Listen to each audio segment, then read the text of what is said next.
Operation सिंदूर को लेकर पूर्व chief of defence staff CDS Anil Chauhan ने बड़ा दावा किया है। उन्होंने आशंका जताई कि भारत पाकिस्तान सीज फायर से जुड़ी जानकारी पाकिस्तान की तरफ से अमेरिका को लीक की गई होगी। चलिए समझते हैं पूरी खबर क्या है। नमस्ते, मेरा नाम प्रतीक है और आप देख रहे हैं भारत बज़ लाइव। मंगलवार को ऑपरेशन सिंदूर से जुड़े घटनाक्रम पर बात करते हुए अनिल चौहान ने कहा कि 29 अप्रैल को आतंकवादी ठिकानों को निशाना बनाने का फैसला लिया गया था। उन्होंने साफ किया कि इस फैसले पर उन पर कोई राजनीतिक दबाव नहीं था। संघर्ष विराम को लेकर उन्होंने बताया कि दोनों देश के डीजीएमओ के बीच समय तय हुआ था। इसके बावजूद अमेरिका ने भारत की घोषणा से पहले इसकी जानकारी सार्वजनिक कर दी।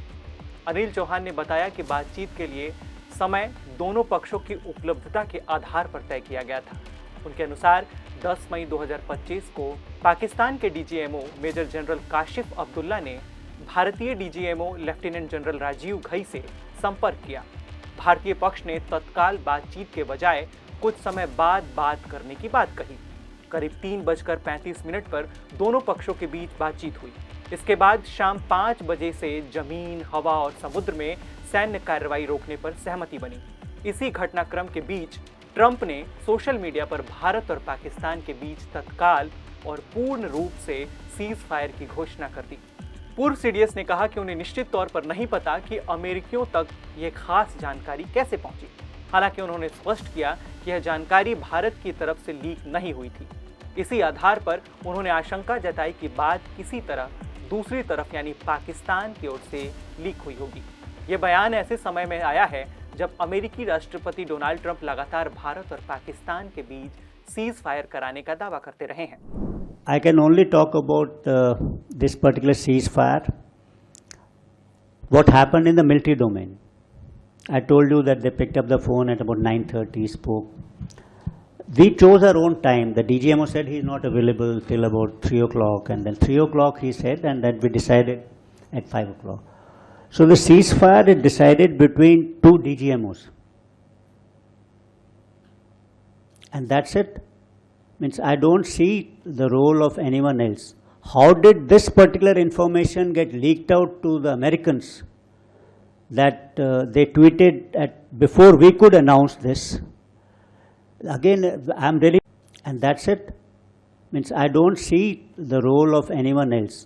How did this particular information get leaked out to the Americans that they tweeted before we could announce this? Again, I'm really not sure, but it didn't leak out from us. So there has been some kind of an understanding between this us, the DGMO level, that this any kind of conversation which is held, you maintain due secrecy on this. So I think that it somehow got leaked out from the other side. That's what I feel. Shri Chauhan ने किराना hills को लेकर उठ रहे सवालों पर भी स्थिति स्पष्ट की। उन्होंने बताया कि एयर मार्शल भारती से पूछा गया था कि क्या किराना हिल्स को निशाना बनाया गया था, क्योंकि वहां पाकिस्तान के परमाणु ठिकाने बताए जाते हैं। चौहान के अनुसार एयर मार्शल भारती ने सही कहा था कि भारत ने किराना हिल्स को निशाना नहीं बनाया था। पूर्व सीडीएस ने बताया कि हमलों से पहले भारत ने सरगोधा में कई ड्रोन भेजे थे। किराना हिल्स सरगोधा से करीब 10 किलोमीटर उत्तर में है। इन ड्रोनों का काम सरगोधा और आसपास मौजूद रडार तलाशना था। चौहान ने कहा कि ड्रोन करीब 2 घंटे तक हवा में रह सकते हैं और लक्ष्य नहीं मिलने पर नीचे आकर कहीं टकरा सकते हैं। अनिल चौहान ने कहा कि संभव है कि ऐसा कोई ड्रोन किराना हिल्स की किसी पहाड़ी से टकराया हो। उनके मुताबिक यह उन कारणों में से एक हो सकता है जिनकी वजह से किराना हिल्स को लेकर सवाल उठ रहे थे। उन्होंने बताया कि पाकिस्तानी मीडिया ने ऐसी तस्वीरें भी दिखाई थी जिनमें किराना हिल्स से धुआं निकलता हुआ नजर आ रहा था। Small episode about what I think Air Marshal Bharti was asked, that Kirana Hills episode. I think I'll clarify this. At occasions it's been asked whether Kirana Hills were hit or not. That's where their nuclear facilities are there. And which Bharti had rightly clarified that we did not target Kirana Hills. I can maybe given kind of an explanation. Before those strikes, we had sent in a lot of loiter ammunitions at Sargodha, and Kirana Hills is about 10 kilometers north of Sargodha.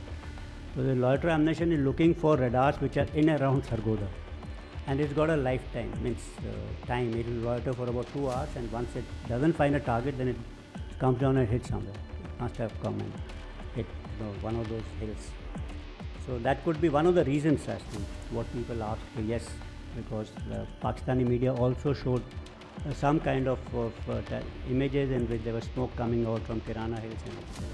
अब इस पूरी खबर से operation सिंदूर के दौरान हुए cease fire को लेकर अमेरिका द्वारा पहले जानकारी देने वाली पहली सुलझती हुई नजर आ रही है। आप इस पूरी खबर पर क्या कहेंगे? अपनी राय हमें कमेंट बॉक्स में बताइए और देखते रहिए Bharat buzz live. Bharat buzz live, हर खबर में भारत।